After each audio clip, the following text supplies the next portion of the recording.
પ્રશ્નો સોલ્વ કરવાના છે. મેં તો એમાંથી પહેલો પ્રશ્ન લીધો છે તાર્કિક ક્ષમતાનો. 40 વિદ્યાર્થીઓને એક વર્ગમાં મનીષ ક્રમ ઉપરથી 15મો છે તો નીચેનામાંથી કેટલો હશે? બરાબર, તો એનું ચલો આપણે સોલ્યુશન કરીએ. ટોટલ કેટલું છે આપણી પાસે સંખ્યા? તો કે 40. બરાબર, 40 ટોટલ સંખ્યા છે. બરાબર, અને શું કીધું છે? ઉપરથી ક્રમ પ્લસ નીચેથી ક્રમ -1 એટલે 15 પ્લસ થશે અને -1. બરાબર, તો આ કેટલા થશે? 14 થશે. જવાબ સોરી ઇઝ ઇક્વલ ટુ 14 થયા. 15માંથી 1 છે તો 40માંથી 14 બાદ કરશો તો કેટલા રહેશે? નીચેથી એનો ક્રમ કેટલો આવશે? તો કે 26મો. એટલે જવાબ શું આવશે આપણો? 26. બરાબર, ચલો હવે આગળ જોઈએ પ્રશ્ન. શિક્ષણ મનોવૈજ્ઞાનિક પ્રશ્નમાં અબ્રાહમ મેસ્લોના જરૂરિયાતના શ્રેણીક્રમમાં સૌથી પાયાની પ્રથમ જરૂરિયાત કઈ છે? તો કે શારીરિક જરૂરિયાત. કેમ? માણસ છે ને પહેલાં શું શોધે? તો કે હવા, પાણી, ખોરાક, ઊંઘ પૂરી કરે, પછી જે સુરક્ષા અને પ્રેમ વિશે વિચારે છે. ચલો આગળ જોઈએ. પંચવટી શબ્દ કયો સમાસ દર્શાવે છે?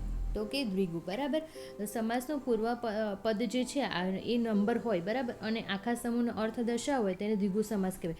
એક્ઝામ્પલ તરીકે આમાં આપ્યું છે આપણને પંચવટી. પંચવટી એટલે શું થાય? 5 વર્ડનો સમૂહ. એટલે સંખ્યા રિલેટેડ જે બી સમાસ પૂછ્યો હોય તો હંમેશા એમાં શું જવાબ આવશે? દ્વિગુ. એ વસ્તુ ધ્યાન રાખવાની. બરાબર, ચલો આગળ જોઈએ હવે. મનુષ્યના શરીરમાં લોહીની શુદ્ધિકરણ પ્રક્રિયા કયા અંગ દ્વારા થાય છે? તો કે કિડની અથવા મૂત્રપિંડ. કારણ કે કિડની શું કરે છે? રુધિરમાંથી નકામો કચરો કાઢે છે અને વધારાનું પાણી છે એ ગાળીને પેશાબ વડે બહાર કાઢે છે. ફેફસામાં શું કરે છે? લોહીનું ઓક્સિજન ભળે છે, જ્યારે હૃદયમાંથી લોહીને પંપ કરવાનું કામ કરે છે. બરાબર, આગળ જોઈએ હવે. તમને ડેલી આવા પ્રશ્નો જોઈતા હોય તો હમણાં જ મારી ચેનલ લાઈક અને સબસ્ક્રાઈબ કરજો. હું ડેલી ગુજરાત ઇતિહાસ અને અત્યારે મેં મોડલ પેપર પ્રેક્ટિસ માટે પણ અપલોડ કરી રહી છું, તો તમે એ જોવાનું ભૂલતા નહીં. મારા દરરોજ આવા વિડીયો માટે હમણાં જ સબસ્ક્રાઈબ કરજો, જેથી હું વિડીયો અપલોડ કરું તો તમને નોટિફિકેશન મળતી રહે.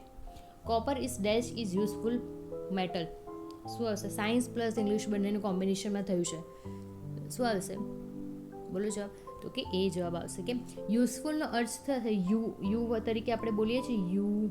બરાબર, તો સ્વરમાં ખાસ કરીને નિયમ મેં તમને લાસ્ટમાં એવી કીધું હતું, જેમાં તમે બોલતા હોય અને સ્વર આવતો હોય તો એની આગળ જ એ લાગે, અને સ્વર આવતો હોય બોલવામાં તો જ એન લાગશે, બાકી લખવામાં આવશે તો આવે નહીં. એટલે શું આપશે? જવાબ એ આવશે. ચલો, થેન્ક યુ સો મચ.